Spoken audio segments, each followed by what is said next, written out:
নমস্কার। Motivational with me চ্যানেলে নতুন আরো একটি পর্ব নিয়ে আপনাদের সকলকে জানাই স্বাগত। রাগ এই জিনিসটা আমাদের প্রত্যেকের মধ্যেই কিন্তু হয়, হয়তো কারো কম আবার কারো বেশি।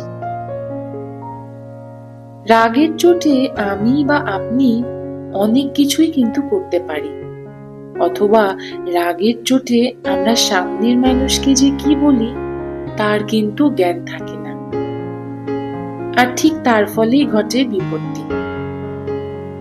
রাগ কমে যাওয়ার পর যখন আমরা সেটা উপলব্ধি করি, তখন আমরা বুঝতে পারি যে অনেকটা দেরি হয়ে গেছে। সেই ব্যক্তি বা সেই মানুষটি অনেক দূরে চলে গিয়েছে আপনার এই রাগের বশে বলা কথার জন্য। রাগ হলো এমন একটি জিনিস যা আমার আপনার সকলেরই হয়। আমরা চাইলেও অনেক সময় একে কন্ট্রোল করতে পারি না, অথবা নিয়ন্ত্রণের বাইরে চলে গিয়ে আমরা অপরের ওপর কিছু একটা করে বসি। রাগ হলে সামনের মানুষটিকে যা ইচ্ছে তাই বলি, ইচ্ছে করে সামনের মানুষটি থাকলে কিছু করে ফেলি, কিন্তু ঠিক সেই সময় নিজেকে থামাতে হবে। কারণ যদি নিজেকে তুমি না থামাও, তাহলে ঘটে যেতে পারে অনেক বিপত্তি। ভুলভাল কিছু রাগের বশে বলে দেওয়ার চেয়ে সেই মুহূর্তে আপনি নিজেকে সামলান, সেই পরিস্থিতি থেকে বেরিয়ে আসুন। হ্যাঁ, হয়তো আমরা সেই পরিস্থিতি থেকে তখনই বেরোতে পারি না, কিন্তু নিজের ভালোর জন্য, অন্য সকলের ভালোর জন্য আপনাকেই বেরিয়ে আসতে হবে। নিজেকে শান্ত করুন। কিছুক্ষণ পর যার ওপর রাগ হচ্ছে বা আপনার অপর প্রান্তের মানুষটি, তার সাথে ঠান্ডা মাথায় কথা বলুন, সমস্যার সমাধান করুন, আর যার ফলে কিন্তু অনেক সম্পর্ক বাঁচে। সেই মুহূর্তে নিজেকে সামলে নেয়াই সবচাইতে বুদ্ধিমানের কাজ।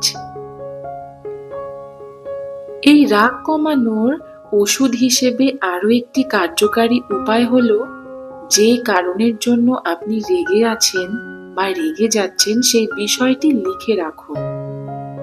কোন পরিস্থিতিতে আপনি কেন রাগ করছেন বা তার প্রতিক্রিয়া কেমন, কিভাবে আপনি অনুভূতিকে প্রকাশ করছেন, তা যে কোনো একটি জায়গায় লিখে রাখুন।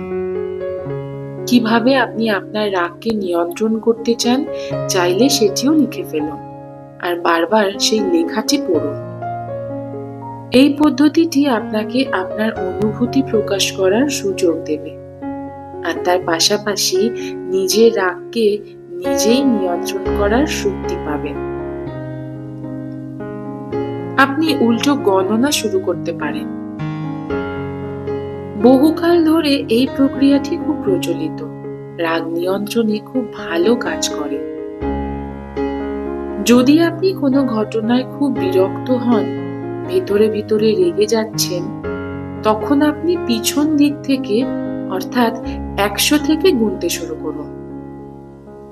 এটি সাময়িকভাবে আপনার মনোযোগকে সরিয়ে দেবে, আর কোনো নেতিবাচক চিন্তা করার আগে বেশ কিছুটা সময় পাওয়া যায় এই রাগকে নিয়ন্ত্রণে আনার। কারোর সঙ্গে কথা বলুন। আপনার রাগ যদি অপ্রকাশিত থেকে যায়, তবে আপনি আপনার পাশের মানুষ, কাছের মানুষদের সাথে কথা বলুন। আপনি কেমন অনুভব করছেন সেই সম্পর্কে আপনি আপনার বিশ্বস্ত কারোর সঙ্গে আপনার মনের কথা শেয়ার করুন। তবে হ্যাঁ, এমন কাউকে বলবেন না যিনি বা যারা আপনার এই অনুভূতিকে নিয়ে খেলা করে, তাকে প্রাপ্য সম্মানটুকু না দেয়। বলার আগে সময় নিন। মুহূর্তের চাপে পড়ে আমাদের এমন কিছু বলা উচিত নয় যার জন্য আমাদের নিজেদেরকেই পরবর্তীতে অনুশোচনা করতে হয়। রাগের মুহূর্তে আমরা এমন সময় অনেক কিছু কথা বলে ফেলি যা পরিস্থিতিকে আরো সংকটময় করে তোলে। কিছু বলার আগে নিজে কয়েকবার চিন্তা করে নিন।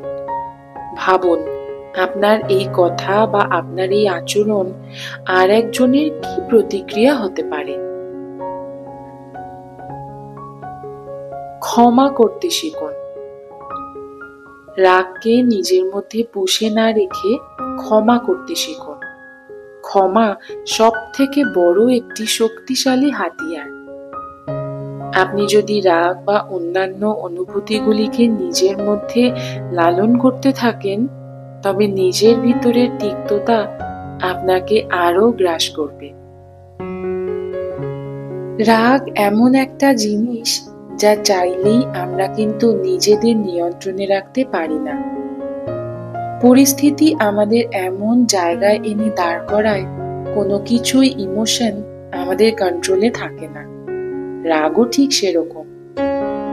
কিন্তু চেষ্টা করতে হবে যে এই রাগকে যতটা পারা যায় নিজের কন্ট্রোলে আনার, যতটা পারা যায় নিয়ন্ত্রণ করার।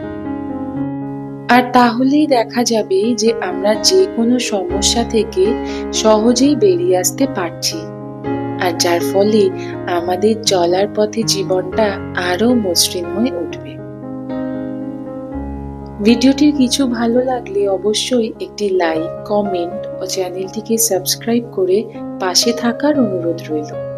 আপনাদের একটি লাইক আমাকে আরো নতুন নতুন মোটিভেশনাল ভিডিও দিতে অনেকটা এগিয়ে নিয়ে যাবে।